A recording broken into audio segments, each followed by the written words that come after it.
नमस्कार. सासू सून किचन मध्ये मी आशा, मी छाया आपले स्वागत करीत आहोत. आज आपण बनवणार आहोत सोड्याचं कालवण. जे सोडा म्हणजे आपलं सुकवलेली ही कोळंबी.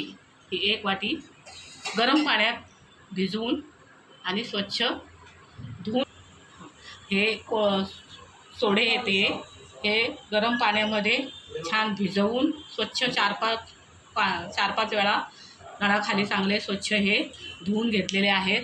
आणि हे स्वच्छ असे सोडे आपले हे आता तयार आहेत. वाळवले जातात ना ते धुळीमध्ये, तर त्याला स्वच्छ हे केलेच पाहिजेत. प्लस ते त्याचा एक तो वशाट असा वास असतो, तो गरम पाण्यामध्ये थोडा निघून जातो. आणि हे फोडणीसाठी हे आहे लसूण टेचून घेतलं आपण, आणि थोडा कढीपत्ता, टोमॅटो, कांदा, ही कैरी, आणि हे सगळे आपले लागणारे घरगुती आपले मसाले, आणि हे वांगा बटाटा हे आपण त्याच्यात आता टाकणार आहोत. तर आपलं तेल आता तापलेलं आहे, तर आपण आता सुरुवात करूया. आता आपण हे कढीपत्ता आणि लसूण तेलामध्ये टाकून घ्यायचं. छान फ्राय करून घ्या. ते फ्राय करत असताना आपण हे सोडेसुद्धा त्याच्यात फ्राय करणार. आणि आपलं गरम पाणी पण झालेलं आहे.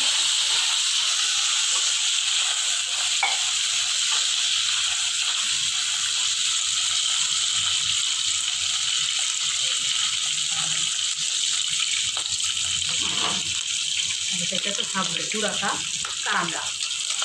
सुट्टीमध्ये वगैरे आपण जेवढा कांदा टाकू ना तेवढी जास्त चव येते. त्यामुळे कांदा भरपूर, आपल्याला कांदा भरपूरच लागतो. सुकी मच्छीमध्ये तर पाहिजेच पाहिजे. आणि टाकलेच आपण त्याच्यामध्ये लगेच ते त्याप्रमाणे आपण आता आपलं मीठही टाकून घ्या. आता सुकी मच्छी बनवतात थोडंसं मीठ हे आपलं बेतातच टाकायचं. आणि आपल्या कांदा लसूण चटणी बनवलेली घरगुती त्याच्यातही मीठ असतं.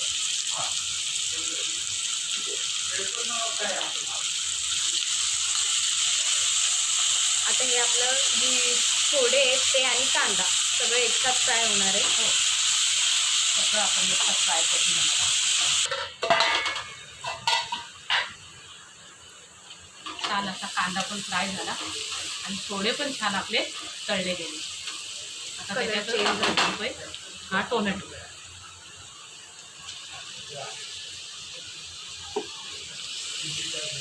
आणि आता आपण एक वाटण टाकतो.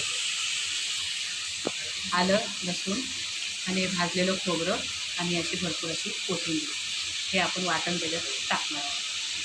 टोमॅटो कांदा आणि सोडा छान फ्राय झाले.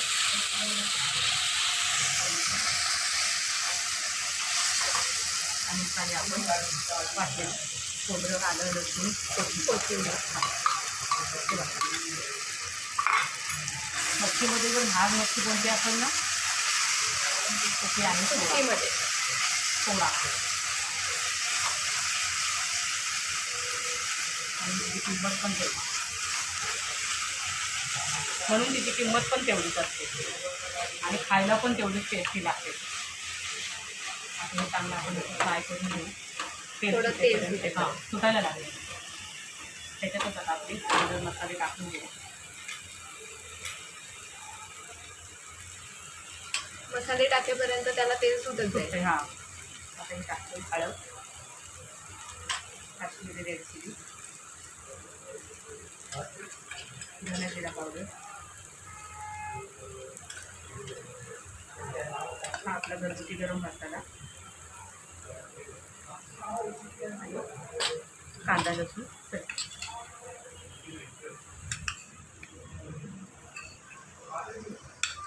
जरा झणझणीतच बनवायला लागतं. हा मटन मसाला आहे ना? नाही, आपण बनवलेला मसाला.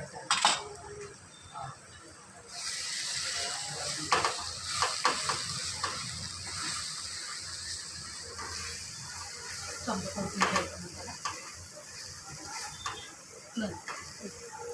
थोडंसं पाणी टाकायचं.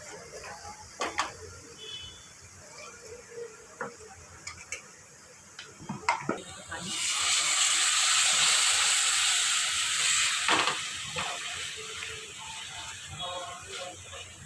सगळं छान एकजीव झालं. सगळं चांगलं परतलं गेलं आहे. आता हे थोडं आपण गरम पाणी किती छान तेल सुटले. कैरी आपण टाकून घेतलेली आहे कैरी आता. टाकून दिली. वांग बटाटा 5-6 लोकांचा आपण बनवतोय.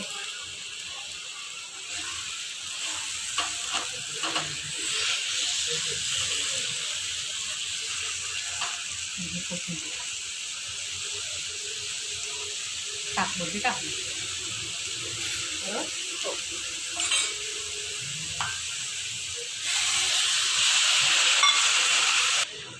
आपल्याला आता किती बनवायचं आहे रस्सा त्याप्रमाणे त्याच्यानुसार तुम्ही पाणी त्याच्यात वाढवू शकता. आपल्याला भातावर पण खायचं आहे, चपातीबरोबर पण खायचं आहे आणि वाटण पण टाकलं आहे. त्यामुळे आपण पाणी ऍड करू शकतो. मला ते शिजायचं पण आहे ना वांगे आणि बटाटे. तर आपण याच्यात कैरी टाकल्यामुळं आता कोकम किंवा चिंच आपण टाकली नाही.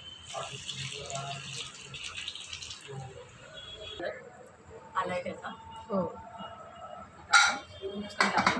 आणि एक शिट्टीचं वाफ धरली का लगेच बंद करायचं. कारण त्याचा जास्त गाळ होतो ना वांग्याचा, तो भू देता कामा नये. म्हणून एक शिट्टी व्हायला आली तर ताबडतोब गॅस बंद करायचा. एक शिट्टी व्हायच्या आधीच झाले का तुम्हाला दाखवतो. हो. आता आपला हा कुकर आपण बंद करून घेतलेला आहे आणि थंड झालेला आहे. सोडा बटाट्याचं कालवण आपलं तयार. आता आपण सर्व करू.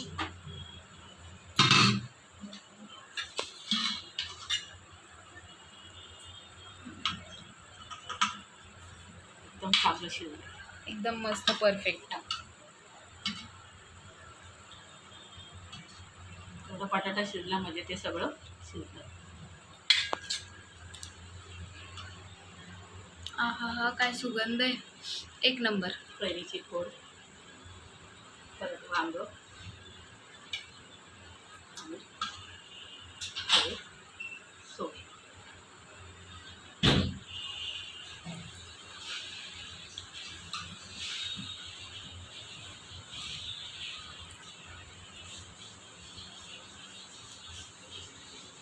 हे सोड्याचं कालवण झालंय आता तयार. गरमागरम खायला भात, कालवण आणि हे सोडा बटाटा वांग कैरी याचं एक झणझणीत तोंडाला चव आणणारं खमंग असं आणि भूक नसतानाही खायची इच्छा होणार. उत्पन्न होणार. नक्की नक्की सुगंधाने दरवळलंय घर. हो. इतकं चांगलं हे कालवण झालेलं आहे. आता हे आम्ही बनवलंय, आम्ही खाऊ. आता तुम्ही लवकरात लवकर आमच्या पद्धतीने हे कालवण बनवा आणि आम्हाला कमेंटमध्ये कळवत राहा. चला मंडळी, तोपर्यंत सर्वांनी खात राहा, स्वस्त राहा, मस्त राहा आणि विशेष म्हणजे आमच्या चॅनलला लाईक करा, शेअर करा, सबस्क्राईब करा. चला tata bye bye, see you. धन्यवाद.